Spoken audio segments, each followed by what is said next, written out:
Buenas tardes a todos, buena tarde a tothom.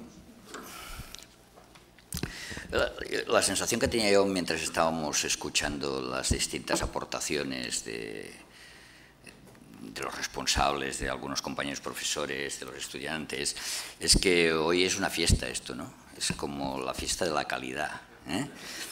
Y hombre, sienta bien siempre estar de fiesta. Y creo que vale la pena siempre sacarle partido, digamos, a cualquier situación festiva. Y creo que hoy lo estamos haciendo, ¿no? Lo estamos haciendo viendo distintos ámbitos del trabajo que supone desarrollar un máster como el en el que estamos inmersos todos los que estamos aquí de una forma u otra, ¿no? Yo, como no puede ser de otra manera, tengo que empezar agradeciendo a Nati el hecho de que me haya invitado a moderar este coloquio con estas dos personas que son grandes expertos reconocidos internacionalmente y que además me haya invitado a ser profesor del máster, ¿no? Es decir, es un valor añadido en ese sentido, poder también de alguna forma pues, compartir con todos vosotros y con las distintas personas que se van añadiendo en las distintas cohortes o en las distintas promociones. Pues un máster que, como el título que decíamos hoy del coloquio, que hablaba de la acción profesional desde la credencial del máster universitario de evaluación y gestión de la calidad en la educación superior, esta credencial, ¿no? Es probablemente, se ha comentado antes el de Melbourne en Australia, pero hay algún elemento de información difuso sobre este máster que por lo visto ha sido inacabado. Bien, en cualquier caso, la sensación que tenemos es que esta es la primera credencial que se formaliza de manera completamente oficial, a nivel internacional también. Y por lo tanto, yo me atrevería a decir, ya sabéis, los que me conocéis bien, que soy bastante amante de los retos y sobre todo de lanzarlos a los demás. Bueno, que este es un máster de ámbito sobre todo iberoamericano, pero que nos quedan otros espacios en el mundo que podríamos explorar. Dicho esto, y sabiendo cómo es de difícil, y los compañeros en el vídeo anterior nos lo han demostrado, cómo es de difícil definir qué es la calidad, es decir, si somos 60 tendremos 60 definiciones distintas de calidad. Fijaros si va a ser difícil de definir lo que es el profesional de la calidad, ¿no?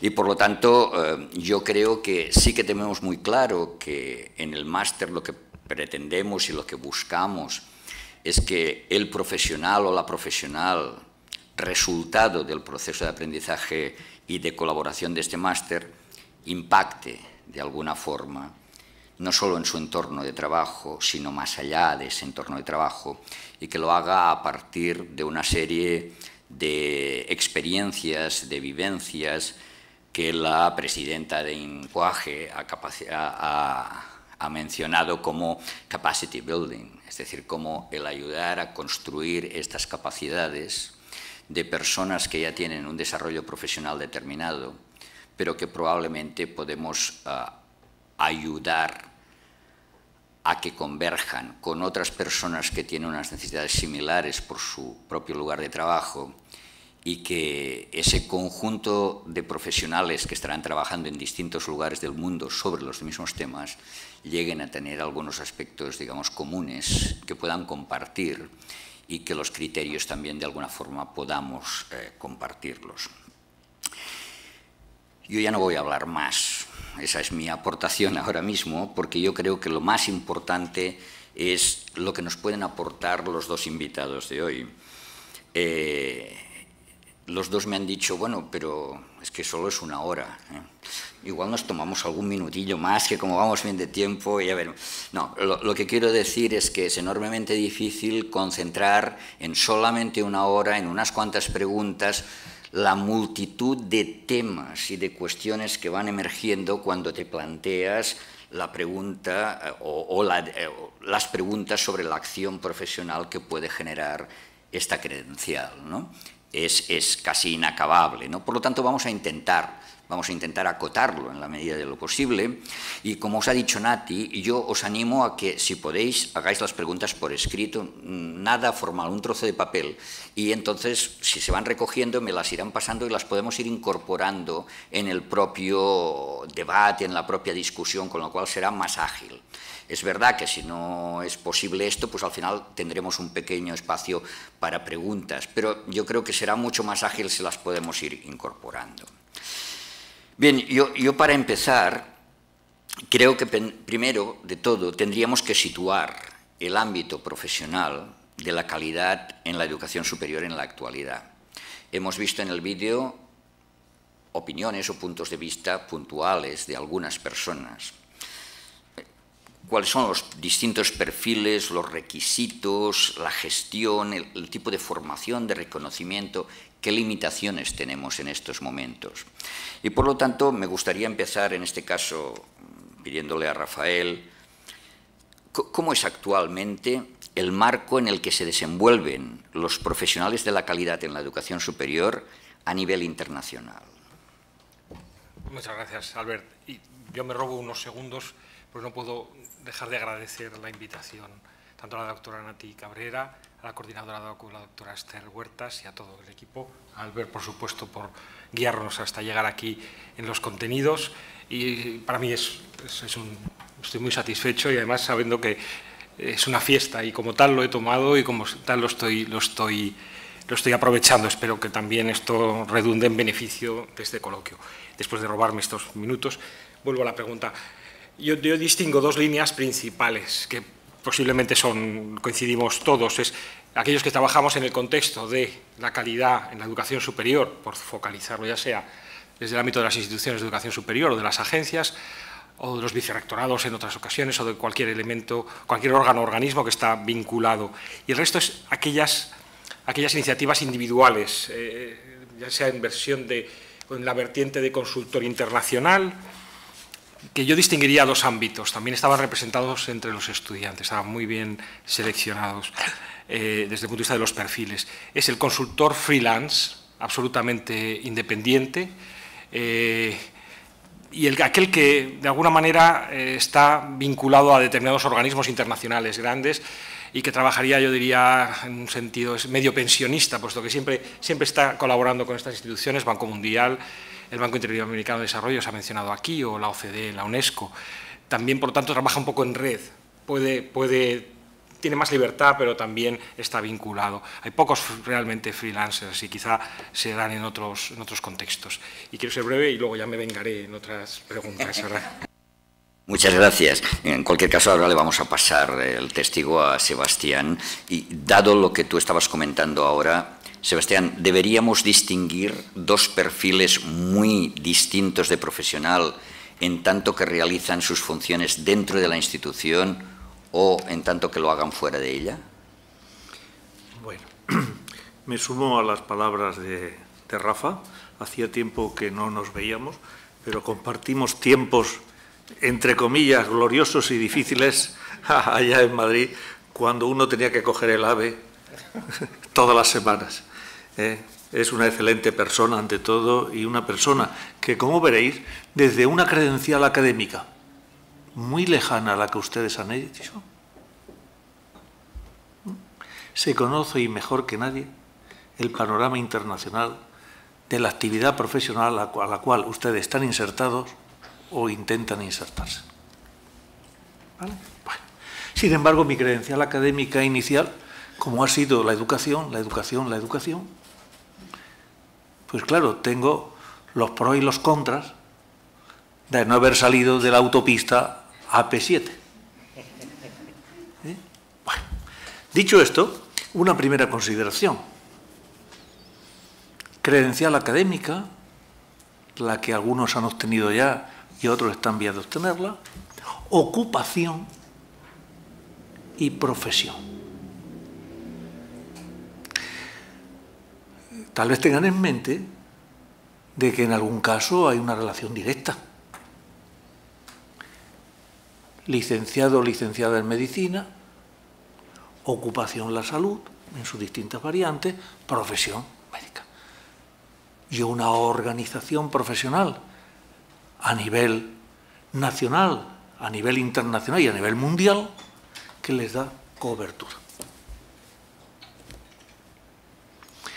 Pero esa relación directa entre credencial académica y profesión, ahora me salto la ocupación, eso cada vez es menos frecuente. Y solo aquellos que consiguieron conquistar el territorio y hacerse fuertes gremialmente, por utilizar el término este, no en sentido peyorativo, siguen manteniendo esa vinculación, que se reconoce con los títulos de enseñanzas regladas, organizadas, bautizadas, que saben que a nivel europeo son ciencias de la salud y arquitectura. Son las dos únicas que tienen directiva europea de título y se tienen que configurar de una determinada manera. Y que en el caso curioso de veterinaria, por ponerle este ejemplo para que vean ustedes ya, por si alguno está en una universidad que ofrece veterinaria, alguna titulación española de veterinaria no está reconocida a nivel europeo, porque no ha pasado la evaluación externa de una joint force que hubo que presionar para que se formase, como los ejércitos aliados, que era las agencias y la Asociación Profesional de Veterinarios y Veterinarias Europeas. Y por eso generaron un único planteamiento de una guía de evaluación que es obligatoria. Y si no, la escuela no queda inscrita, o la facultad no queda inscrita en el registro de escuelas que permita la movilidad profesional. Y exactamente igual acontece en arquitectura. Pero salvo eso, todo lo demás, ya saben ustedes dentro de qué régimen se sitúa. ¿Qué le quiero decir con esto? Que evidentemente la titulación, la credencial académica, es un inicio. Pero que hay titulaciones académicas, como por ejemplo en el ámbito de la educación, la orientación escolar y profesional, que lleva años y años y años y todavía no ha conseguido ese reconocimiento específico. Incluso para acceder al máster con la especialización todavía hay ahí algunas puertas falsas que se entran, como los de filosofía, que pueden hacer ese máster de psicopedagogía, para que vean. Por lo tanto, es un paso que les va a servir, según los contextos, porque hay unos más reglamentistas y otros menos reglamentistas, pero sobre todo en aquellos contextos en donde es más fácil demostrar la competencia que hay detrás de esa credencial. ¿Correcto? Dicho y planteándole esta reflexión, simplemente les voy a decir que históricamente todo esto que ahora se llama gestión de calidad, hace 50 años no se llamaba así, y hace un siglo, que es cuando tengo las primeras noticias, tampoco se llamaba así, sino que era algo que se generó desde las instituciones universitarias en contextos de plena autonomía. Y ya se pueden ustedes imaginar a qué ámbito geográfico me estoy refiriendo. En 1918, la Universidad de Illinois crea la primera unidad de algo que históricamente se ha ido llamando investigación institucional, que hoy día, en pleno siglo XXI, se plantea como un gran futuro de aquellos que iniciaron esa travesía después de generaciones y que han conseguido profesionalizar ese campo a través de distintas credenciales académicas, pero sí el campo, siendo aquellas unidades que sirven de apoyo a la toma de decisiones. Buena parte de los elementos claves que yo les podía decir han ido saliendo de manera evidentemente dispersa en las contribuciones de vuestros compañeros y compañeras, con lo cual se comprueba uno más la hipótesis que yo hago siempre cuando estás ante un auditorio que sabe del tema, y es que al final se construye una visión con las distintas variedades, pero la visión del conocimiento. Por tanto, esa acción institucional inicial, ¿verdad?, fue la base fundamental. Y saben ustedes qué es lo que había detrás de esa importante aportación: la financiación de las instituciones. Les doy estas pistas para que ya cada uno lo vaya aplicando a sus contextos y diga, allí donde la paga me la van cada día sin hacer nada, evidentemente la financiación tendrá escasa presión sobre el sistema de calidad. Allí donde la financiación me venga como consecuencia de los logros de calidad y de los indicadores de rendimiento, el tema de la calidad cobrará una especial relevancia. Pero sí decirles que nace desde ahí, y es posteriormente, con el Consejo de Educación de Estados Unidos, el que promueve la gran difusión de esta actividad, de estas unidades, con diferentes nombres. Pero fíjense, a mitad del siglo pasado había 11 instituciones en Estados Unidos solo que tenían unidades de este tipo. 10 años después ya eran casi 200.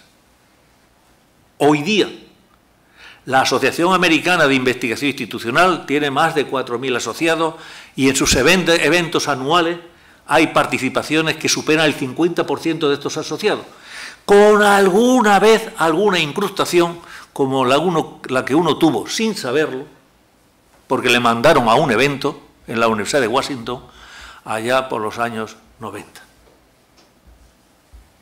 ¿Qué perfil sale de ahí?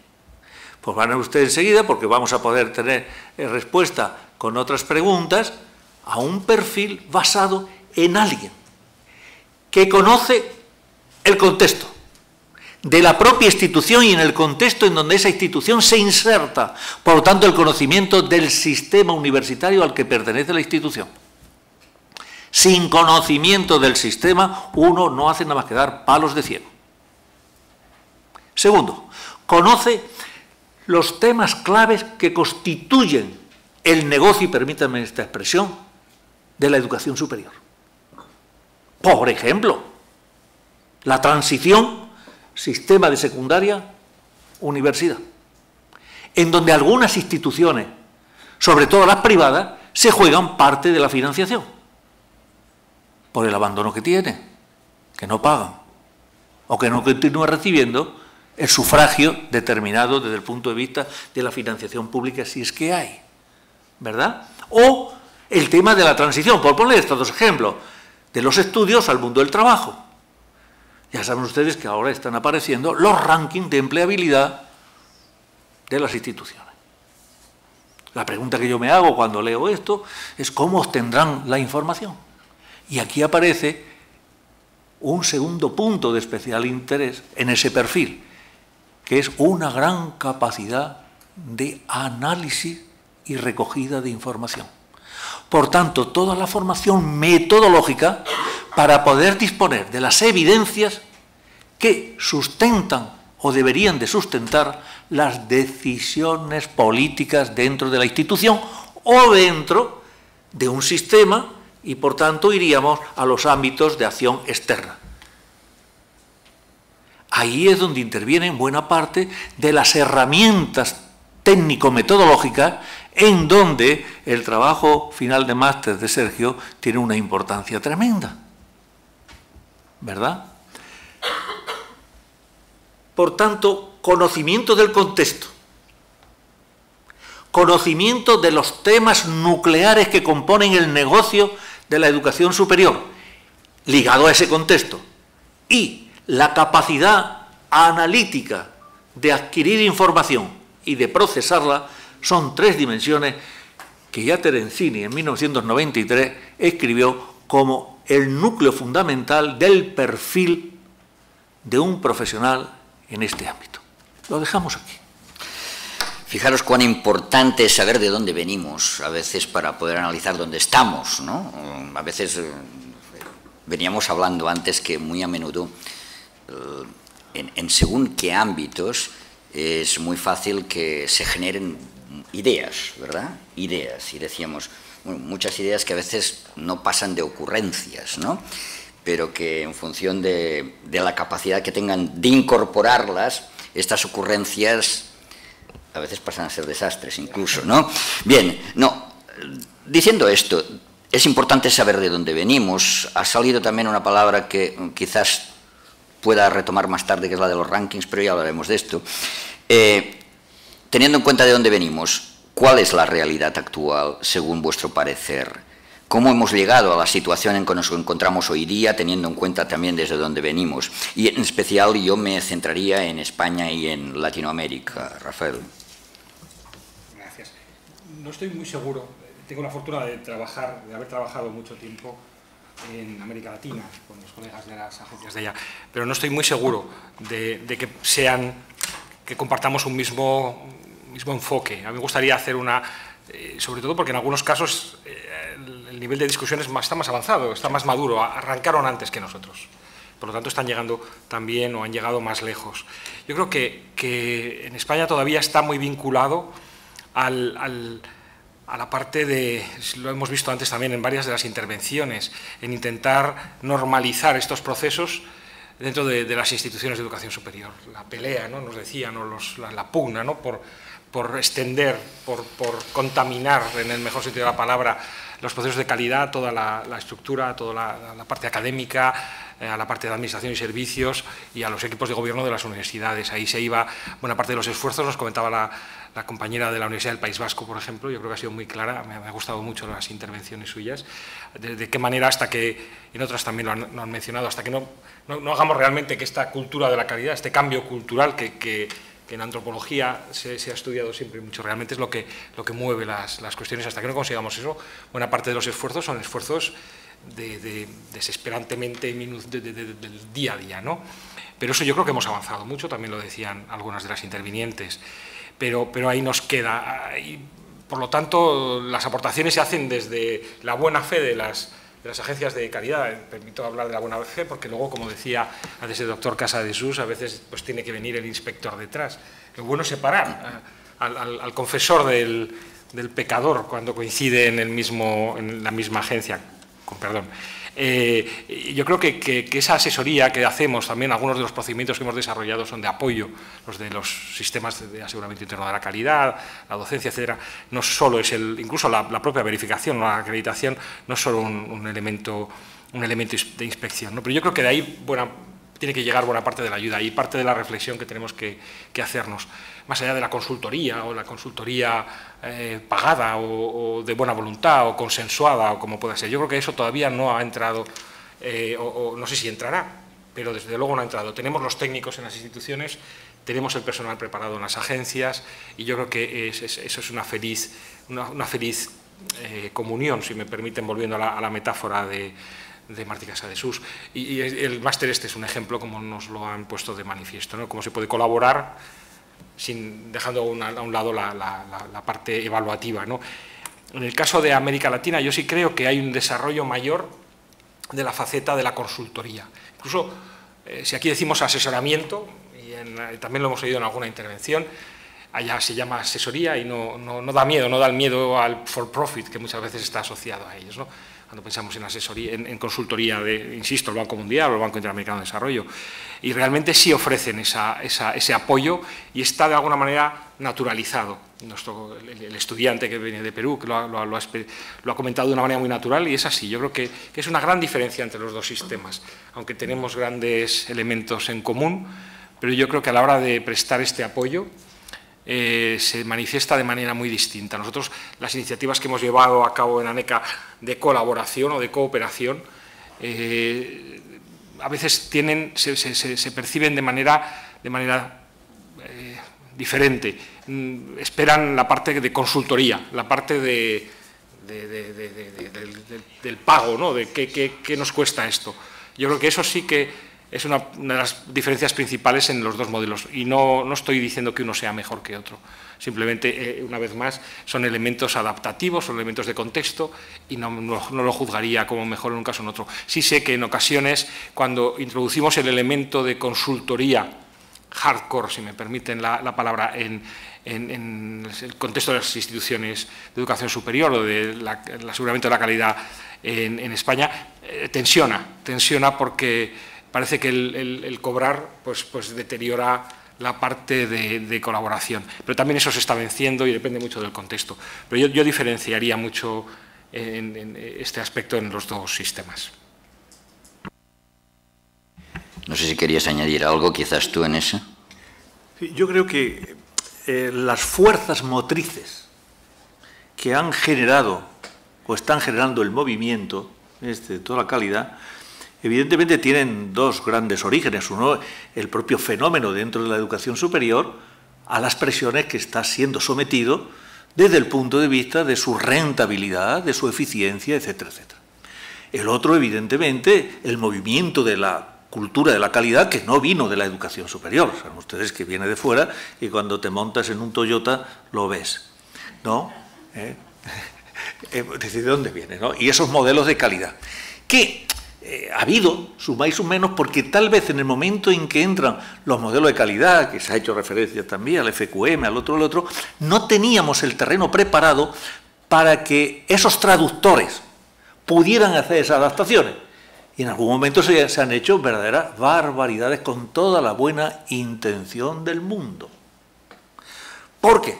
Lo tomaron profesionales, entre comillas, con credenciales académicas del mundo de la industria, sin conocimiento del mundo de la educación superior, salvo la experiencia que habían tenido al formarse. Y hay un viejo refrán que dice, en educación, en religión y en política, todo el mundo es experto, porque todo el mundo tiene experiencias en los tres campos. ¿Verdad? Y lo que yo he vivido de formación en ingeniería lo elevo a categoría de que es así como está todo el mundo de la formación. Y esos errores se cometieron. ¿Por qué? Porque no supieron identificar los elementos nucleares que componen los fenómenos a entrar dentro del aseguramiento de esa calidad. Por tanto, ese es el punto. Ahora bien, hemos de decir que en nuestro contexto, en el país, y en buena parte en Latinoamérica, ha sido a fuerza de boletín oficial del Estado. Y me explico.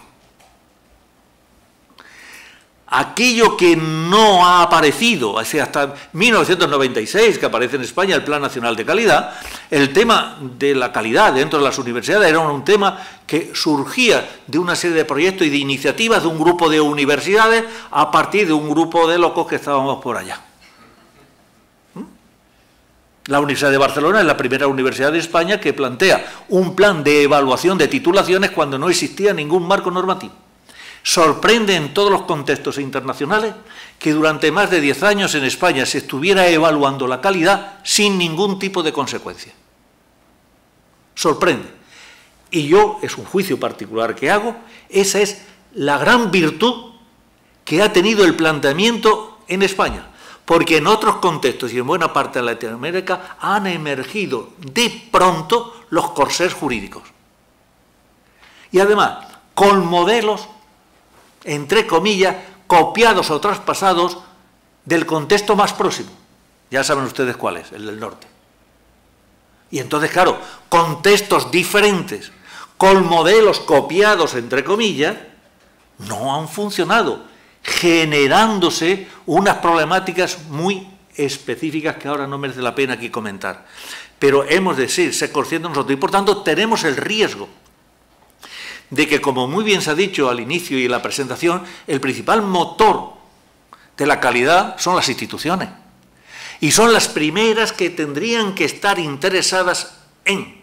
Pero eso requiere un contexto de gran libertad de toma de decisiones, corriendo el riesgo de que algunas decisiones, sin la evidencia suficiente, sean disparates, como se ha dicho antes. A diferencia del contexto británico o del contexto anglosajón en general, en donde la autonomía de las universidades es muy grande y han tenido que reforzarse interiormente para dar credibilidad a sus decisiones.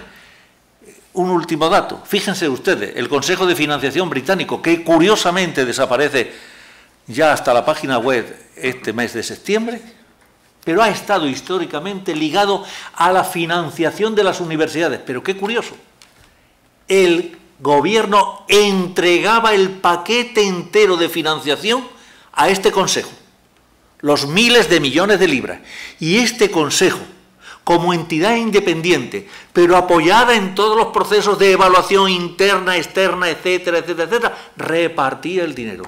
Imagínense ustedes la fortaleza que los sistemas internos tenían que tener para presentarse ante el que tiene el dinero, que no es discusión política, sino que es discusión técnica y basada en evidencias.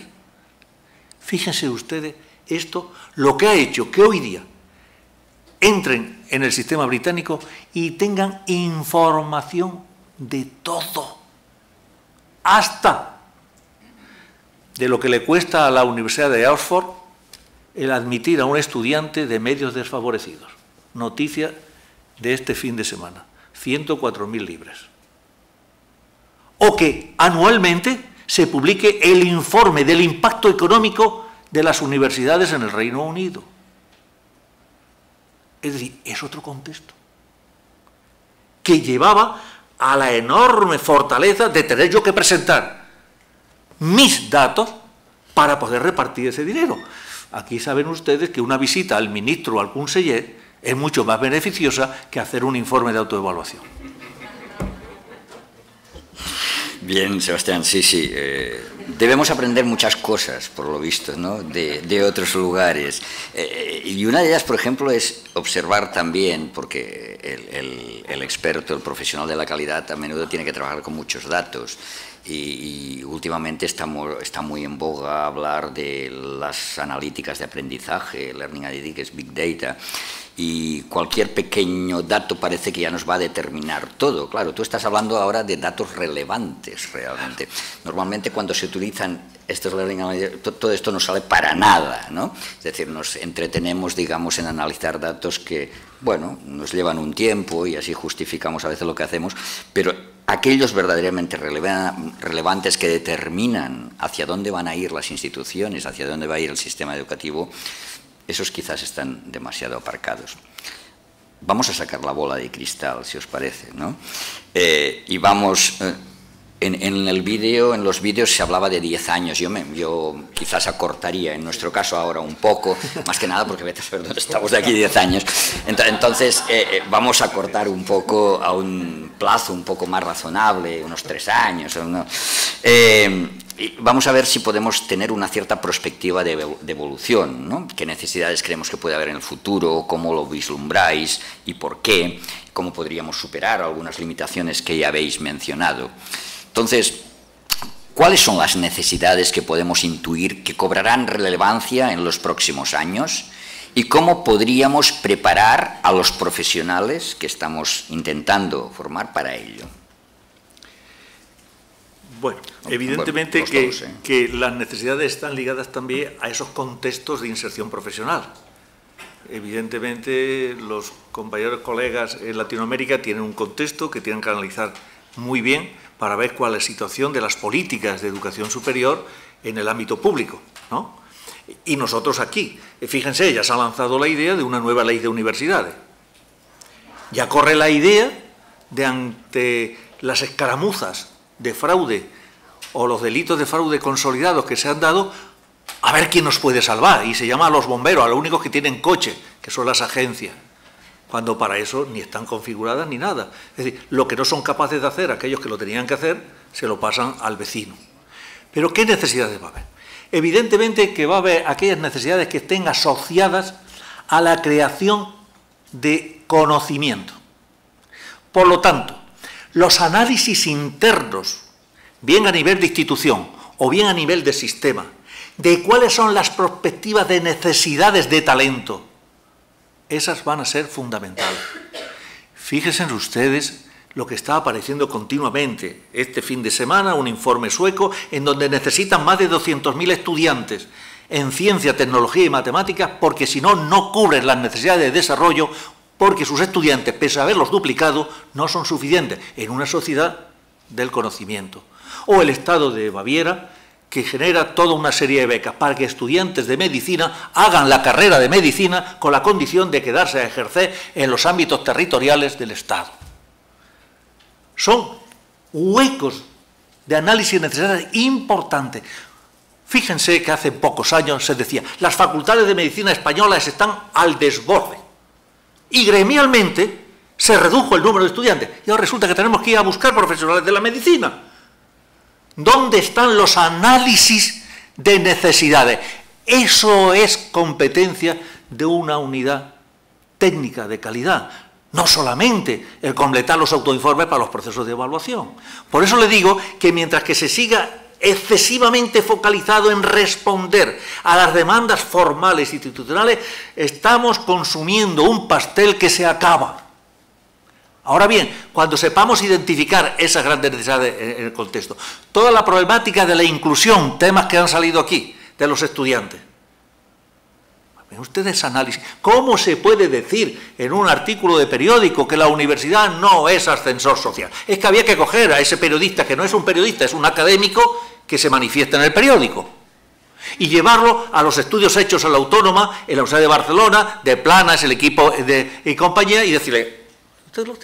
Usted no puede sacar esas conclusiones del análisis que hace de su universidad y de esos estudios donde usted está, porque eleva a categoría algo que es una observación. Y el método de observación, que es enormemente poderoso, necesita una poderosa metodología para concluir. Por lo tanto, necesidades de introducir en la información que se facilita a los usuarios aquella información relevante, palabra que acaba de decir el doctor, esto es importantísima. Las páginas web de las universidades, a veces no hay donde encontrar la información relevante. Decía yo en un ejemplo de una universidad latinoamericana, de un país, de una universidad nacional, que uno encuentra los salarios de todo personal que trabaja dentro, pero no encontraba uno el número de alumnos que tenía. Se reirán. El número de alumnos no estaba sujeto a disposición jurídico-administrativa y que los salarios estuviesen publicados era una decisión de transparencia del sistema. Este es el gran, por tanto, otro ámbito de necesidad, todo aquello que es la información. Una necesidad de poner en común las buenas prácticas. Por tanto, hay que crear comunidad, que ese es un indicador de creación profesional. Ya hablaremos eso al final. Se tienen que convertir en un germen de aglutinar como personas que aúnan en buena medida la experiencia del trabajo y la formación académica en germen de lo que dentro de 5 o 10 años puede ser la Asociación Iberoamericana de Técnicos de Calidad. Y finalmente, necesidades ligadas a sentirse elementos primordiales en el esquema de funcionamiento de una universidad. Actualmente, si no son si son solamente oficial, que es el término que en inglés que se dice al personal técnico administrativo, van a quedar fuera del juego. Hay que conseguir que esos técnicos superiores que son ustedes entronquen con el ámbito académico y ayuden, cuando se eligen a malos gestores académicos, les ayuden por lo menos a que no cometan disparate. Y si quieren una necesidad que va a saltar ya por los aires, es todo el tema de la internacionalización. Se quedarían tal vez asustados de por dónde van los tiros. Ya no se cuentan los estudiantes internacionales que se tienen. Ya se cuenta si he conseguido crear un hub como un aeropuerto en el Medio Oriente, en donde Qatar me ha ofrecido las instalaciones de una universidad físicamente hecha y con cuerda o convenia con 5 universidades norteamericanas para poner allí los estudios. O los otros del otro lado, los otros del otro lado. Por ahí va la internacionalización. Y mi pregunta es, ¿dónde está la Asociación de Universidades Catalanas para generar esto y salir con una plataforma común? ¿Lo conocen ustedes? No, yo tampoco. Rafael. Yo creo que hay cierta complementariedad. Sebastián ha lanzado unos retos estratégicos fundamentales basados también en la recogida de información y en el uso inteligente de esa información para la toma de decisiones, algo que siempre aterra a cualquier equipo, en cualquier organismo, pero me consta que también en las instituciones de educación superior. Yo bajaría un poco a la arena de lo que puede ser el trabajo de las personas que que se han matriculado en este máster y los que hemos estado viendo las experiencias cuando están trabajando en contextos, sobre todo de instituciones de educación superior. Yo creo que el reto y lo que nos vamos a enfrentar estos 3 años, menos mal que nos ha rebajado la cifra, me daba vértigo los 10 y los 3 me asustan, pero bueno, pero incluso hasta esos 5 años, porque entronca con los comentarios que se han hecho antes de alguna manera devolver la responsabilidad a las universidades. Yo creo que el proceso, si lo vemos en retrospectiva, no sé si alguien lo ideó en un despacho, pero sí que fue, de alguna manera, para lograr la adaptación, con toda la verificación, poner todo patas arriba en cuanto al diseño de los nuevos títulos, era necesario, a lo mejor había otras formas, pero es lo que he hecho. Después de esta segunda vuelta, con la renovación de las acreditaciones, esta reflexión sobre la acreditación institucional, para aligerar el peso de la responsabilidad, del papel, de la burocracia, como dice la Conferencia de Rectores Española en un documento del mes de julio. Yo creo que ahora es la cesión, la devolución a las universidades de lo que realmente les compete, que es asegurar la calidad de la oferta académica. Y cuando digo oferta académica, me gusta pensar en grande, no solo los títulos oficiales, sino también todo aquello que presentan como realmente una oferta académica a través de los títulos propios o de las opciones electrónicas, más allá de los MOOCs o de cualquier otra cosa. Yo creo que ese es el reto real, el refuerzo de la corresponsabilidad. Lo ha dicho antes una interviniente, concretamente de la UOC, y yo estoy absolutamente de acuerdo.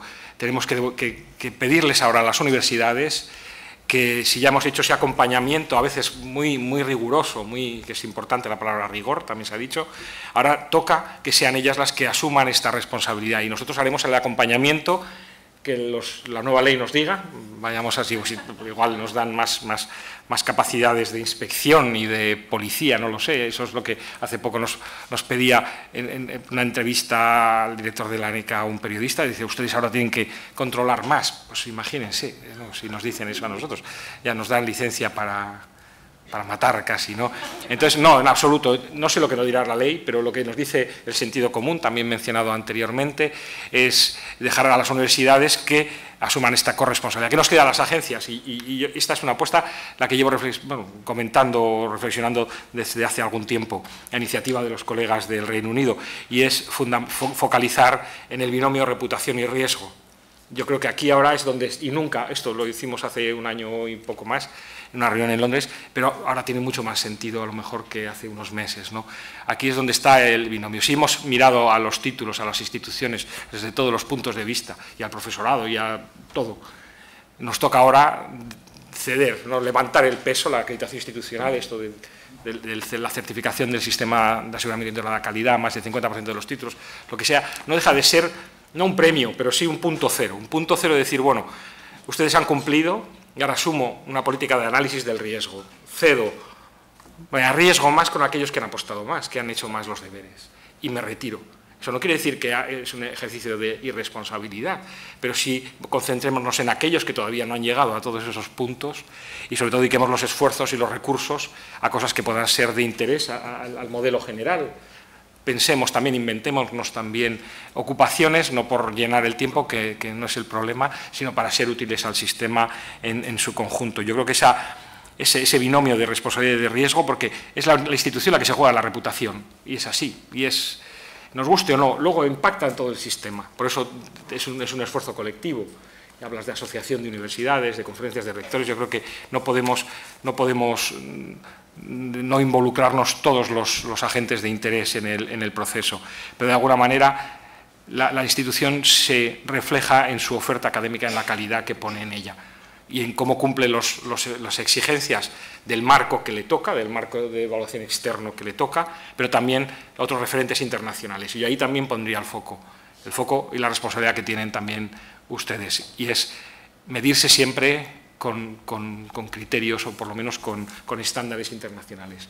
No perder de vista los debates internacionales, no para copiarlos, por supuesto, sino para adaptarlos y para traerlos aquí, porque en buena medida son los mismos, con otro idioma, necesitamos la traducción que decía la interviniente anterior, pero también nos van a venir por una vía o por otra, porque estamos internacionalizados, nos guste o no. La globalización es como decían antiguamente en el bloque en el telón de acero, la autocrítica. Si no se hace la autocrítica, se la hacen. pues esto es algo parecido. Si uno no se internacionaliza, de alguna manera, la corriente le va a llevar a ello. Por lo tanto, pongamos nosotros el acento en definir la agenda que tenemos que discutir, una agenda de interés común. Las agencias, yo no creo que tendrían ningún problema en ceder responsabilidad, corresponsabilidad a las instituciones de educación superior en este momento. Tenemos que pensar en evolución también, en madurez de ambas partes, y a cambio hagamos otras cosas que sean para el beneficio del sistema en su conjunto. ¿Cuál es el límite o cuáles son los límites a esta corresponsabilidad, a esta cesión de alguna manera de nuestra licencia para evaluar, para matar, ¿no? Es desde luego la protección al estudiante, y hoy lo vemos más que nunca. Es lo más delicado del modelo, cuando se viola la protección del estudiante, todo el sistema está afectado, todo el sistema se contamina. Ya, igual que sea una institución pública o privada, es mucho más grave una institución pública, por supuesto, es mi opinión. Ese sería uno de los elementos, la seguridad del estudiante. El estudiante elige un título, se matricula en una universidad y hace un contrato social y académico, por supuesto, con esa institución, no se puede defraudar. Y ahí somos varios los responsables, no solo la institución. Por tanto, eso sería uno de los elementos a los que no debemos renunciar, no porque a la institución no le interese, pero la institución no tiene que velar necesariamente solo por eso. Y el otro sería también estar seguros que el egresado, el titulado, sale con la calidad que la sociedad espera de un egresado, no solo porque construya un puente. Yo insisto siempre, también por deformación profesional, como mencionaba, no solo debemos garantizar la formación del médicos o ingenieros, sino también de cualquier otra titulación, porque volvemos al contrato social que estamos poniendo al servicio de la sociedad, a una persona que, aunque haya estudiado cosas tan pintorescas como no te has atrevido a decir tú que yo he estudiado, al final el daño que podemos hacer en otros puestos de responsabilidad es muy grande, ¿no? Por lo tanto, esos serían los dos límites: protección al estudiante y garantía de que el egresado tiene toda la solidez que le ha proporcionado una formación reglada y sólida en una institución. Voy a tomar una de las últimas cosas que tú has dicho, eso de medirse por estándares internacionales, observar lo que sucede fuera, para introducir una cuestión que debo reconocer que tiene un cierto matiz personal, porque es uno de los ámbitos en los que realizo mi investigación también, pero me atrevo a hacerosla dada la gran experiencia que los dos atesoráis. Creo que cada vez más, y fuera, eso es todavía más destacable, los individuos van a tomar decisiones sobre su aprendizaje, que van a estar no dentro sino fuera de las instituciones de educación superior. Me refiero a algo que ya se ha comentado antes, de los aprendizajes no formales y también informales, que no necesariamente pueden estar sujetos a estos contextos reglamentistas que habéis establecido antes y que tampoco forman parte del contexto reglado, tal como entendemos muchas veces la educación superior en determinados países, ¿no? ¿Cómo creéis que las universidades deberían reaccionar para convertirse en un verdadero nodo de calidad, incluso respecto de las decisiones que toman los individuos fuera de ellas y que obviamente no vamos a poder controlar?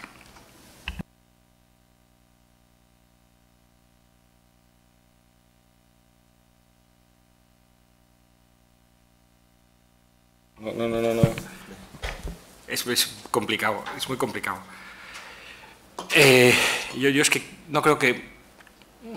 Aquí voy a dar todas las opiniones que doy son personales, pero de alguna manera con un soporte institucional, pero aquí no creo que mi opinión pueda aportar más capacidades de las que pueda aportar cualquier otra persona, pero sí me acojo de alguna manera a las referencias o a la experiencia que tengo, porque es una de las cosas que me obsesionan realmente. Ahora se está atomizando la formación, se está también los medios para transmitirla varían y son muy volátiles y muy frágiles. Por lo tanto, estamos hablando de formación informal o no formal, pero también los medios que la conducen son cada vez más, decía, volátiles o informales también. Por lo tanto, se complica el análisis. Yo creo que se complica el análisis. Lo de la credencial a mí me resulta particularmente importante, porque una agencia interviene cuando hay una credencial. Es una vez más, nuestro permiso para intervenir. Pero muchas de estas formaciones carecen de ni siquiera se imparten en un contexto que podemos llamar de institución de educación superior, puede ser en una empresa, puede ser en cualquiera de los elementos que vemos. Las agencias tendemos a reaccionar de un modo pavloviano. Hace poco, un año decían en ENCUA, alguien hablaba de los nanodegrees, decía, bueno, si usted presenta un nanodegree, nosotros haremos un nanoprocedimiento al día siguiente. Esto es una locura, porque reaccionamos de esa manera, ¿no? Es peligroso. Las discusiones que hemos tenido muchas veces sobre qué hacer con los MOOCs o con estos elementos online, educational resources y todo esto, es primero esperar a ver y sobre todo decirle a la institución, cuídelo con su sistema de aseguramiento de la calidad, dígame cómo lo hace. Dígame si el profesorado, cuando hace uno de estos elementos, a usted lo coge al azar o usted lo coge porque sabe enchufar bien y manejar las herramientas, o cuál es su modelo para definir esto. Cómo, cuando evalúa a un estudiante, cuáles son los elementos que hace para evaluarlos, para estar seguro que al que evalúa es el que está detrás, y que les voy a contar a ustedes en la experiencia de la U. No, dígame cómo lo hace, pero dígamelo usted, no espere a que yo diga cómo tiene que ser cuando además no trabajamos en esos entornos. Yo he pensado que siempre la educación informal y no formal, incluso aformal, que yo creo que también existe, ha sido una constante. Lo que pasa es que ahora es brutal, ¿no? Y además se multiplican los organismos y los lugares, los locus donde se enseña.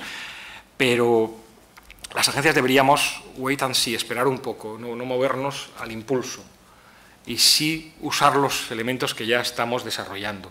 Y hago un poco de publicidad de todo el análisis que se ha hecho en el contexto de ENCUA, con ACU y la UOC, de evaluación de enseñanzas online y cualquier iniciativa que veamos que haya, pero sobre todo esperar y de darle la responsabilidad a la institución para decir cómo hace usted para que esto tenga la misma calidad que ese título oficial en nuestro caso o cualquiera de los títulos que ofrecen en otros contextos, ¿no?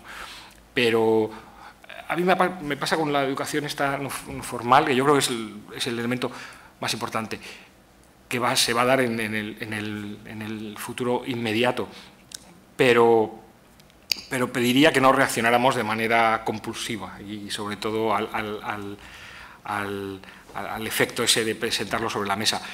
Para mí me empieza a tener sentido algo que nunca entendí bien y que lo achaqué a carencias de la formación primaria y secundaria, que es el modelo de Estados Unidos, de los major, y luego yo me cocino, yo elijo un major y luego cojo un poco de todo, ¿no? Pero a veces cosas extraordinarias, ¿no? Con la ingeniería pues cojo algo de estudios de género, por ejemplo, lo cual uno acaba de alguna manera sobre una base, claro, ¿dónde está el límite para que los puentes no se caigan este tipo de cosas, ¿no? No tengamos la formación que yo decía antes, que nos tiene que garantizar el título al que estamos estudiando, pero de alguna manera flexibilizarlo. Y ahí las universidades deberían también, con su oferta oficial o con la oficiosa, no lo sé, pero reaccionar también a poder construir un poco una parte importante para atraer también ese interés o ese deseo de lo informal o de lo no formal, aunque también tiene otra definición y tiene otro sentido. Pero hagámoslo, porque por lo menos la experiencia de algunos en la trayectoria vital y laboral y profesional es que de alguna carrera muy específica hemos hecho cosas muy diferentes, pegando aprendizajes y experiencias muy distintas. Y ahora lo pensaba, tengo un hijo estudiando biología, comenzando biología, me aterraba que estudiara biología, pero yo lo que pienso es, la biología es demasiado para meter, yo sigo pensando eso, me van a perdonar los biólogos que estén aquí, todos los animalillos, las plantas, todo junto en 4 años, pero a mí lo que me gusta pensar es que de esa biología podamos mezclarlo con otras cuestiones, no con un máster posteriormente, faltaría más, sino ese major que dicen los americanos, vamos a añadirlo, que ocurre con las TIC, por ejemplo, qué cosas se están haciendo y cosas que se me escapan porque no es mi ámbito. Pues hagámoslo con los títulos de alguna manera. ¿Cómo podemos, y doctores tiene la academia afortunadamente, no es mi caso, pero cómo podemos conseguir esa flexibilidad en lo formal sin tampoco querer ser informales o no formales, ¿no? Yo creo que eso sería uno de los retos grandes, cómo desregularizar un poco la formación reglada sin convertirla en un elemento absolutamente arbitrario y de diseño de, bueno, yo me cocino mi propio título, dadas mis capacidades o mi incapacidad para complicarme la vida en estos años, ¿no? Como limitamos que la idea brillante que decíamos antes en la conversación que tiene alguien y la universidad no tiene que responder inmediatamente, porque sería atomizar la formación o hacerla al servicio del consumidor, que se decía antiguamente. Ese sería el peligro, pero sí cómo flexibilizar eso, yo creo que sería una reflexión importante. Sebastián, sí. Lo que parece que está claro a la luz de los trabajos de análisis de prospectiva es que la estructura de lo que ahora entendemos como sistemas de educación superior va a sufrir verdaderas transformaciones. Y ahora, y más en nuestro contexto, en el contexto latinoamericano, tenemos una concepción de estructura del sistema universitario en donde todas las universidades responden, entre comillas, a un mismo planteamiento. Las universidades públicas en España se han reproducido como las células. Aquel colegio universitario que pertenecía a la Universidad D se convierte en universidad a imagen y semejanza de la madre o el padre que lo generó. Y esto, a la luz de los análisis de hoy día, es inviable. No es que haya excesivas universidades. El problema es que las que hay quieren ser todas iguales en el sentido de hacer todo aquello que le gusta hacer, aunque nunca lo haya hecho. Yo tengo en esto la acreditación, y en esto coincide pues, con el informe del grupo Russell de las 50 universidades de prestigio, de mayor prestigio en el Reino Unido, que dice, allí donde hemos demostrado una serie de universidades que puedan demostrar una cierta consistencia en sus procedimientos de aseguramiento de la calidad interna, bajen lo regulado. Y allí donde aparezca un nuevo proveedor, póngase la lupa. Texto. Póngase la lupa. ¿Qué lupa se ha puesto en la autorización de una serie de universidades en España? Ninguna. Entonces nos encontramos ahora con una estructura de sistema enormemente diverso en realidad, pero jurídicamente igual. Si a esto añadimos el tema de la comunidad autónoma como competencia para autorizar los títulos, autorizar la implantación del título, una vez que ha tenido el visto bueno académico, ¿verdad? Pues claro, nos encontramos hasta que en estos momentos somos objeto de estudio internacional por la cantidad de títulos que aparecen. Algo impensable en ningún sistema. Impensable. Entonces, claro, ¿esto qué quiere decir? Pues que, como he dicho Albert, nuevos proveedores que no están dentro de la universidad van a ofrecer una formación en términos de competencia para que mucha gente de las que ya tiene una credencial académica pueda ser competente en el desarrollo de otras ocupaciones diferentes de las que la titulación aquella daba por sentado que iba a dar, salvo en las titulaciones reguladas, que ahí la sociedad, a través de sus mecanismos políticos y de poder, en el buen sentido de la palabra, va a preservar que eso se haga en la universidad. Por lo tanto, van a aparecer las asociaciones de universidades a nivel internacional. ¿O no saben ustedes ya cómo el presidente Macron ha sido uno de los principales que ha influido para ejercer las merger de las universidades, creando ya la Sorbona, la Universidad de Heidelberg, la otra? La Unión Europea va a poner ahí los money, que son los polos de calidad.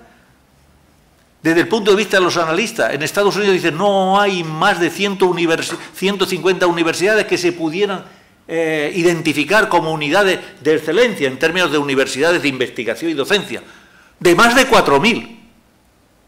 Si yo hago los cálculos y los aplico aquí, con una no sobra, porque ya tenemos decimales. ¿Entienden ustedes? Es decir, ¿cómo puede ser que un centro X, convertido en una universidad ayer por la mañana, y que hasta ahora solo había hecho titulaciones de grado medio en la nomenclatura anterior, por tanto diplomatura, de la noche a la mañana plantee construir aviones que ya superan al Concorde, que quiere decir hacer el doctorado? Pero si todavía no ha hecho usted camiones, estaba haciendo, en el buen sentido de la palabra, motos muy buenas, que funcionaban muy bien, pero de pronto como se abre el mercado, yo a construir camiones, a construir helicópteros, barcos y lo que se me eche encima. Por lo tanto, esto va a desaparecer. Ya está produciéndose problemas de número de estudiantes. ¿Saben ustedes que tenemos el sistema universitario europeo con menos incremento de Europa? Y esto está ligado a determinados factores. Uno, evidentemente, el demográfico, ¿verdad? Como lo tiene Estados Unidos, si no hace que grupos sociales que se acercan poco a la universidad se acerquen, porque si no, no tiene capital humano preparado para abordar las próximas décadas. O Alemania. ¿O acaso la política de acogida de inmigrantes sirios en Alemania es por la Cruz Roja y la Caridad? ¿Quién ha inmigrado de Siria? Los mejor preparados. ¿Qué necesita Alemania? Más de 700.000 puestos de trabajo cualificado en los próximos 10 años. Su demografía no da para eso. ¿Qué está haciendo Canadá frente al corte que ha puesto Estados Unidos en las visas para entrar estudiantes extranjeros? Abrir con programas especiales, pero después de informes gubernamentales exhaustivos. ¿Entienden ustedes? Esta es la realidad de ese mundo. Por lo tanto, si no se genera una estructura suficiente, las instituciones de learning de calidad asumirán buena parte de esa formación. Por muchas razones, por muchas. Por la facilidad de estar, por la calidad que van a dar y por el coste. Este es un reto fundamental que está ahí planteado. Por tanto, habrá universidades que seguirán siendo, entre comillas, la universidad humboldtiana que une investigación e información. Habrá otras universidades que tendrán que especializarse en ámbitos de la formación y de la investigación, porque hoy día el coste de la investigación hace inviable que todas las áreas del conocimiento estén presentes en la investigación en una universidad. Eso es inviable hoy día.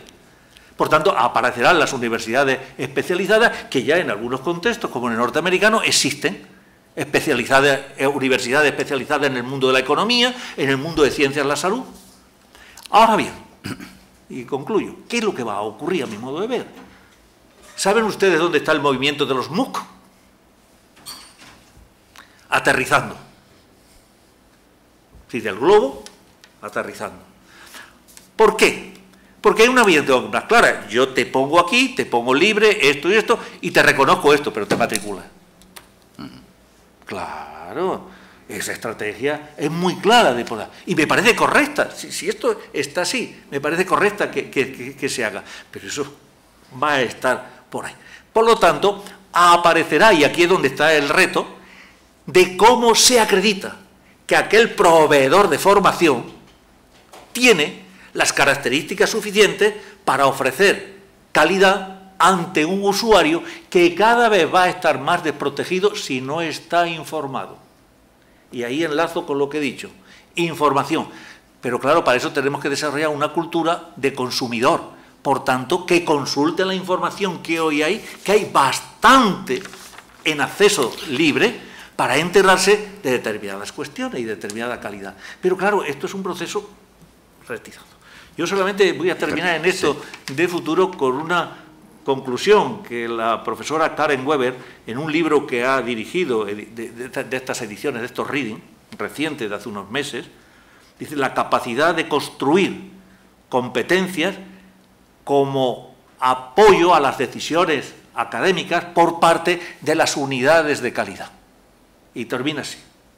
En general, el foco de este profesional está en proveer la información adquirida de datos y de su transformación para la mejora institucional y la eficacia de la institución. Yo cuando leí esto, dijo, esto es un epitafio que lo podemos creer. Dice, ¿qué es lo que justificaría nuestra tarea? Sea a nivel de una institución, sea a nivel de un sistema, sea a nivel de un organismo. Con el conocimiento que tiene Rafa, lo ha dicho, hoy día hay un montón de profesionales en organismos que elaboran PISA, por ponerle un nivel universitario, la OCDE, la UNESCO. Entonces, ¿saben ustedes ahí la cantidad de personal que hay? Y que en muchas ocasiones, con todo mi respeto, no hacen nada más que tragarse los datos que les solicitan, que les remiten los gobiernos, porque a veces, si se los mirasen, tendrían que devolverlo, porque es que no casan, que me miro la trayectoria de 3 años de un determinado, milagros los hay, pero tan gordos no.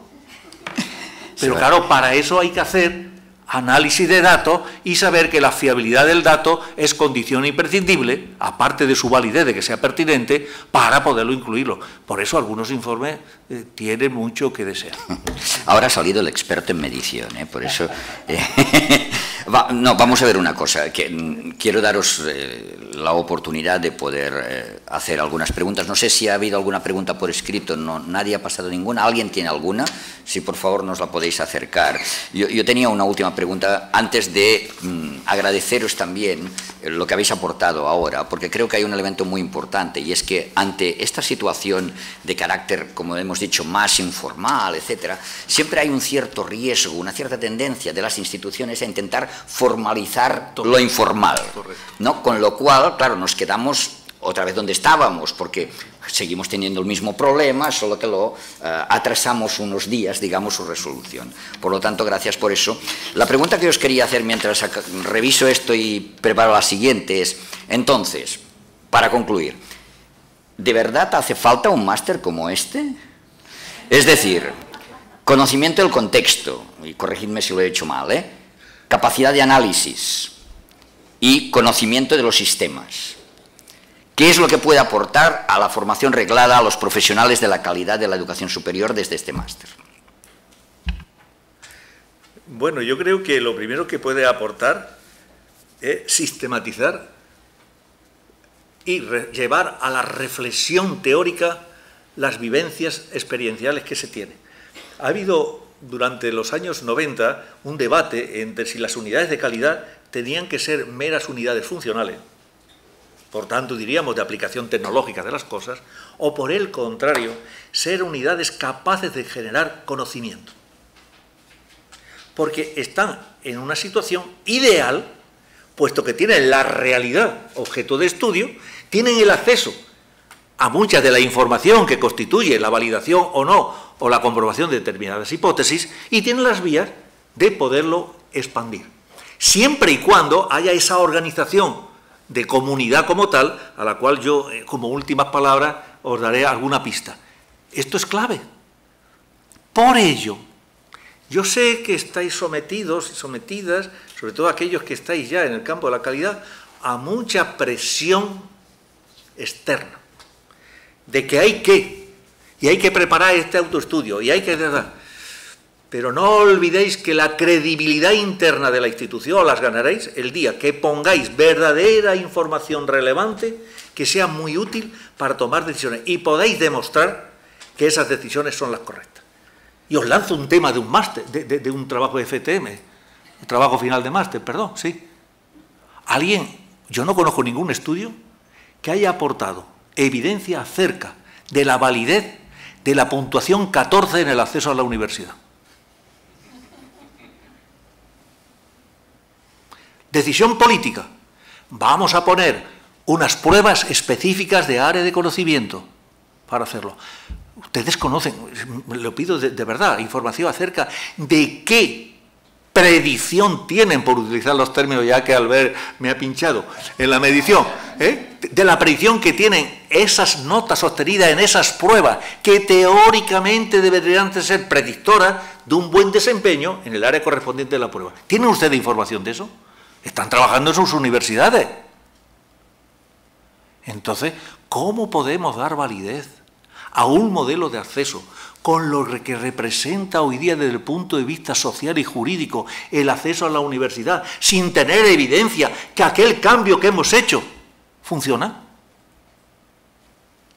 ¿Alguna empresa se atrevería a poner en marcha un sistema de producción sin comprobar que al final los paquetes salen atados? Simplemente esto les digo. Sí, fíjense la importancia que esto tiene. Rafael, por favor. Sí. como no soy académico y no tengo una formación reglada en calidad, no soy sospechoso de lo que voy a decir a continuación. Yo creo que es necesario, es muy necesario. Me da cierta envidia, además, por aquello del auto. Sí, pero soy consciente serás de mis limitaciones. No puede salir al tiempo, la culpa al tiempo, a la familia, al trabajo, no, mis limitaciones ya propias de mi edad. Pero no, es muy necesario, precisamente por formalizar las cosas que hacemos de manera, ya no intuitiva, pero sí mecánica, ¿no? Y es importante, por todo lo que ha dicho a lo largo de sus intervenciones Sebastián, también la utilidad de la recogida de datos, de la información. Yo creo que esa parte que está desarrollada cuando te encuentras con alguien que trabaja contigo, también viene de diferentes backgrounds, te encuentras el obsesivo por la recogida de datos, lo cual está muy bien, el que prescinde casi siempre de esto y está más en la estrategia. Yo creo que esto permite sopesar y formar en los dos. Muchos trabajabais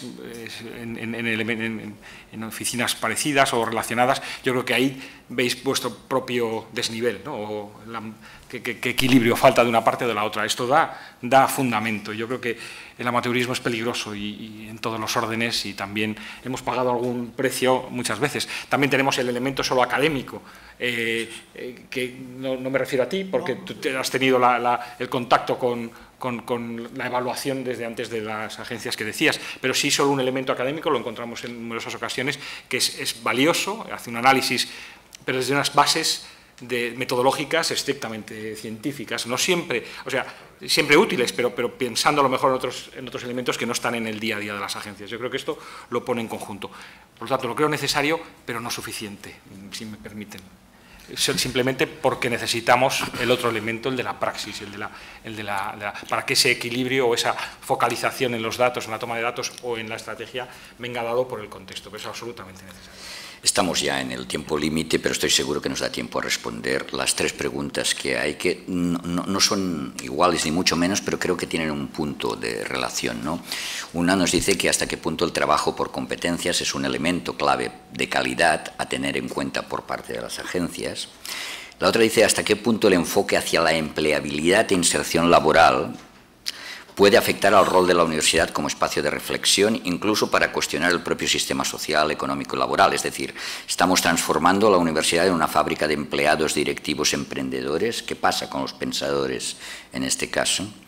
Y el último, claro, yo creo que relaciona a los otros dos en cierta manera, entendiendo la calidad de la educación superior como una responsabilidad compartida, que se ha dicho aquí, dónde empieza y termina la acción del profesional de la calidad. Y por lo tanto yo pensaba dónde empieza y termina con respecto a los dos puntos que hemos visto anteriormente. Si podéis ser sintéticos, por si hay alguna última pregunta más, os lo agradezco. Vale. Trabajo en competencias. Entiendo que es como está presente, el enfoque a competencias, a resultados del aprendizaje. Sí, ha sido la gran revolución de los últimos años y ha costado sangre, sudor y lágrimas, seguramente, y tenemos cicatrices casi todos. Pero yo creo que es algo irrenunciable, porque si el fundamento de toda la reforma procedente de Bolonia es el enfoque a las competencias, antes competencias eran resultados de aprendizaje, ya sean pretendidos o logrados, es de recibo que nosotros hagamos ese esfuerzo. Yo creo que es el gran elemento y yo estoy seguro que en esta parte Sebastián podrá aportar mucho más que yo, pero desde la parte no académica, insisto, para nosotros era un reto absoluto, sobre todo por no sustituir el componente académico, por dar valor a lo que realmente es el meollo de toda la formación, ser capaces nosotros de decir si eso está cumpliendo, de una manera desde lejos y no intrusiva, no entrando en las clases. Yo creo que se ha conseguido, y ahí sí que me gustaría que me diera su opinión también Sebastián, pero ha costado, pero sobre todo cediendo también al académico lo que le corresponde en ese análisis. Esa sería mi lectura. He tomado notas y no entiendo nunca, pero es enfoque a la empleabilidad. Sí, esto ha salido antes y es verdad. Esto es como una constante y es algo que nosotros, es algo casi esquizofrénico, porque todos somos conscientes de que estamos obsesionados con la empleabilidad, es necesario, pero parece que le estamos quitando el alma a la universidad. Aquí yo diría, también basándome en experiencias y en años, este año hace 30 que dejé la universidad. Doy muchos datos íntimos, pero no los usen en mi contra, ¿no? Pero es verdad, viniendo de de la generación del baby boom español, porque este es el que nos tocaba, de las universidades masificadas, además de humanidades. Bueno, yo creo que si había algo que estaba metido en aquella enseñanza, no era la empleabilidad, y en un contexto además en los 80 terribles de recesión, ¿no?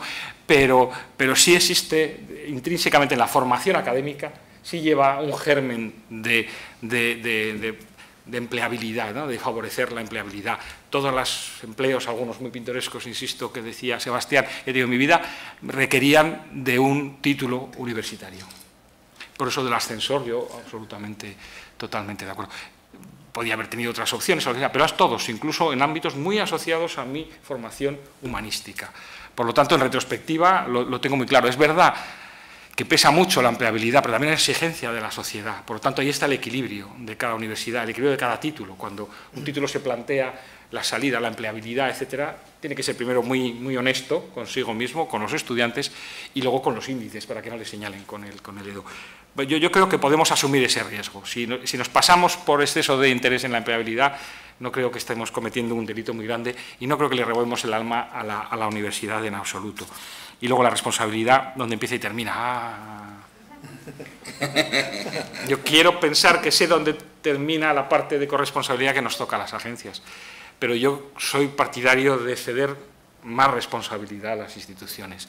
Y es un regalo envenenado, porque toda esta información para la toma de decisiones genera tensiones, genera sangre, sudor y lágrimas a la institución, y no todos los equipos de gobierno les apetece hacerlo. En el nivel más alto, en el nivel de decano de la facultad o de departamento. Pero yo sí que pediría que si no cedemos responsabilidad, que nos la quiten, pero que si no es con la ley, con algo, pero hagámoslo, pero duele, y necesitaremos también ahí un cambio cultural y tiempo. Sebastián. Empiezo por la última. Mire, eso depende mucho de la posición que una unidad de calidad o una persona responsable tiene dentro de la organización. Y eso es como todo en la vida. Si te sientes, entre comillas, seguro, o si no te importa dejar la mañana porque tienes el puesto académico allá, pues puedes arriesgar más en esa responsabilidad. Si no lo tienes, pues hay que jugar con sentido común y también con mirarse a uno como persona y decir, oye, Juana de Arco o Felipe tal ya pasaron, ¿entendéis? Pero yo sí que, claro, en mi vida profesional, cuando en el año 91 apareció la cuestión del Gabinete de Evaluación e Innovación Universitaria, pues claro que os podía contar en innumerables situaciones en lo que aquella información, como ha dicho muy bien Rafa, puesta delante de un decano, de una decana, de un vicerrector o del rector, pues dijo, ¿y por qué me las has enseñado? Como decía, ¿qué? Ojos que no ven, torpazo que te pega. Pero más vale no veis, así por lo menos cómo me has enseñado que esto está así. Desde cómo se tenía el contrato hecho para la adquisición de bienes de importación, para que veáis un caso, ¿no? En donde uno va personalmente al vista de la aduana y le explica las cosas y dice, pues lléveselo usted, pero es que aquí nadie me ha venido. La empresa que ha venido a recogerlo decía que yo le hacía pagar los derechos de importación, pero hombre, si son materiales únicos, de eso le podías contar todo lo que quiera, para que vean que evidentemente a veces uno transgrede esos límites porque no se da cuenta y se pone en evidencia, y uno cuando ve que se pone muchas veces en evidencia, lo mejor que hago es que me voy. Pero eso es esto. Segundo, empleabilidad. Mire, el tema no es plantearlo como una situación maniquea. El tema es la conceptualización que tenemos de empleabilidad, ¿verdad? Y cuando generamos una titulación, la honestidad que tenemos en no plantear a credencial académica, ocupación concreta y profesión, cuando eso no existe. Este es el kit, porque engañamos al estudiante, sino las áreas y abrir, porque evidentemente después vendrá la situación personal de aquella persona, lo que puede adquirir durante el proceso de formación. No todo se consigue en el aula, y si no, que lo diga en el campo de la salud, las diferencias que hay entre aquellos estudiantes que lo tienen como tal y aprovechan el verano y el verano anterior y a dónde se van, de aquellos que solamente van al aula y cuando salen del aula se olvidan de... Claro, digo por poner profesiones de este tipo, esto hay que tenerlo muy en cuenta. Por lo tanto, es el concepto de empleabilidad, que es la capacidad de adquirir múltiples competencias en donde la concreción última de la acción profesional se la va a hacer en el lugar de trabajo. Y estamos planteando títulos en donde creemos que le vamos a dar la formación pertinente para ser director o directora de hotel, porque hay un grado de dirección hotelera. Y al que lo ha diseñado yo lo llevaba a un sitio que yo sé.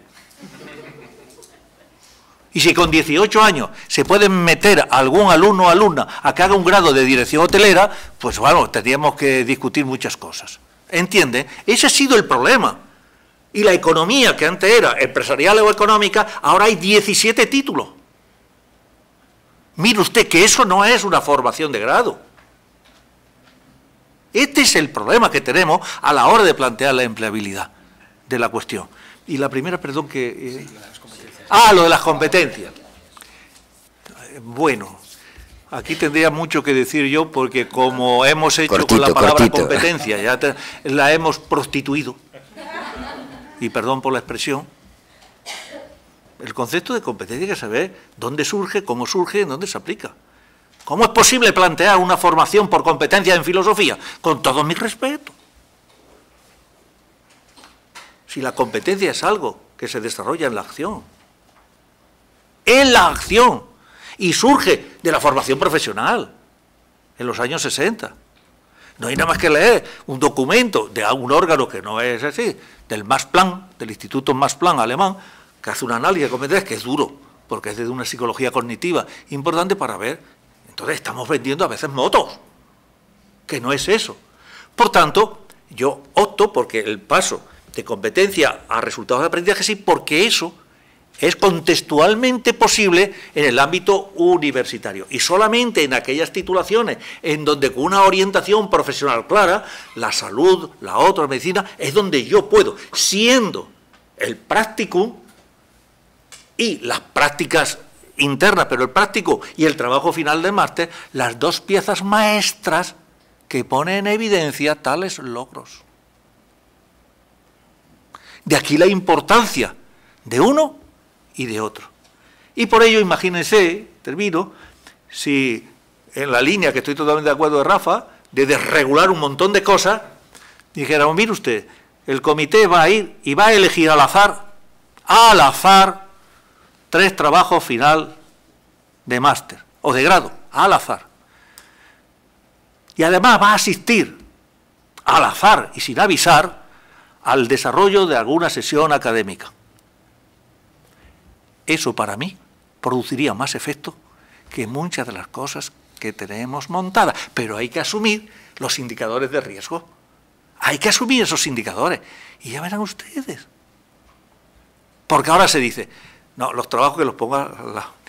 Si tenemos experiencia de haber ofrecido la información sobre las asignaturas en una titulación de medicina, en donde no había ninguna anatomía ni ninguna fisiología. Pues claro, el comité de evaluación dijo, hombre, la psicología o la medicina familiar está bien, pero claro, elementos de asignaturas fundamentales en la formación, ni hablar. Claro, cuando aparecieron esas asignaturas, el retrato de rendimiento no tenía nada que ver con el primero que se había dicho. Este es el problema y esta es la situación. Y termino, perdón, diciendo que van a tener a disposición de ustedes una página, que es esta, que esta no tiene problemas legales, que la he elaborado yo a efectos de fuentes de interés. Y dice la primera, están todos en buena parte en inglés, 6 razones del por qué el Quality Assurance Manager es el trabajo del futuro.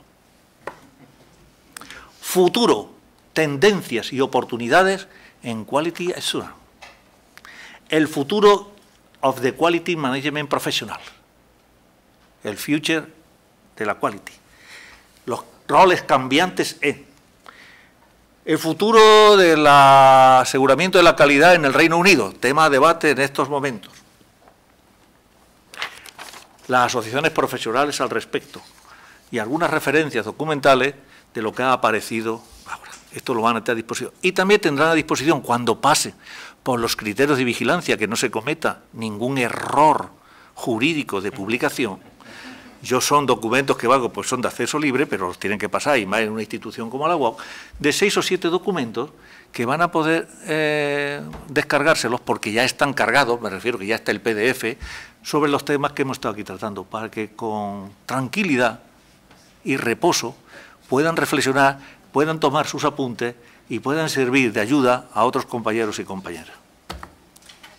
Importante saber de dónde venimos, la importancia del contexto que nos condiciona mucho, el futuro entendido como el análisis interno de la prospectiva de necesidades de talento, no responder solo a las demandas operativas internas, crear comunidad de profesionales de la calidad en educación superior, devolver la responsabilidad a las universidades y garantizar la calidad de la oferta, reforzar la corresponsabilidad, con unos límites como la protección al estudiante y el aseguramiento de que el egresado sale con la calidad que se espera a partir del contrato social que establecemos, medirse por estándares internacionales, elaborar una agenda conjunta donde las agencias pueden ceder parte de su actual competencia,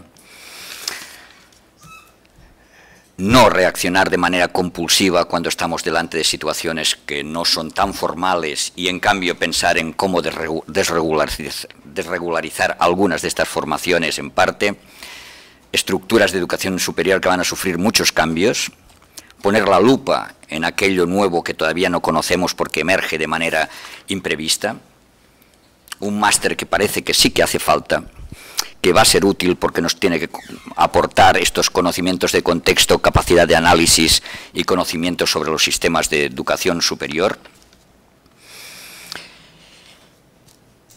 Rafael Yabori, Sebastián Rodríguez, muchísimas gracias a los dos. Gracias a ti por este resumen espectacular que acabas de hacer.